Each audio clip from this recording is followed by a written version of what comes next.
ভারতের কাছে শেখ হাসিনাকে ফেরত চাইতে পারে বাংলাদেশ। আন্তর্জাতিক বিস্তারিত থাকছে প্রতিবেদনায়। প্রধানমন্ত্রী পদ থেকে পদত্যাগ করে ভারতে আশ্রয় নেওয়া শেখ হাসিনাকে ফেরত চাইতে পারে বাংলাদেশ। আজ শনিবার রয়েস টিভিকে দেওয়া সাক্ষাৎকারে এমনটি জানিয়েছে বাংলাদেশের অন্তর্বর্তীকালীন সরকারের পররাষ্ট্র উপদেষ্টা তৌহিদ হোসেন।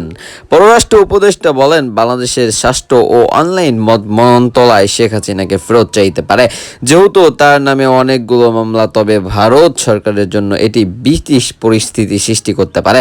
তিনি বলেন, তার শেখ হাসিনার ভারতের দিল্লিতে থাকা নিয়ে প্রশ্ন আসে। তার নামে অনেক মামলা হয়েছে, এ নিয়ে উত্তর দেওয়ার উপযুক্ত ব্যক্তি আমি নই। তবে যদি রাষ্ট্র মন্ত্রণালয় এবং আইন মন্ত্রণালয় থেকে হাসিনাকে ফেরত চাইতে অনুরোধ আসে, তাহলে আমাদের ভারতের কাছে হাসিনাকে ফেরত চাইতে হবে। গত 5 আগস্ট ছাত্র জনতার অভ্যন্তরের মুখে দেশ থেকে পালিয়ে যান শেখ হাসিনা। ওই দিনে তিনি নয়াদিল্লি আশ্রয় নেন। এরপর তার শেখ হাসিনাকে থেকে অন্য কোনো দেশে চলে যাওয়ার কথা ছিল। তবে অনেকেই দেশ থেকে তার আশ্রয়ী আবেদন নাকচ করায় তিনি এখন ভারতেই আছেন। এদিকে পলাতক শেখ হাসিনার নামে ইতিমধ্যে শতাধিক মামলা হয়েছে, যার অধিকাংশ হত্যা মামলা।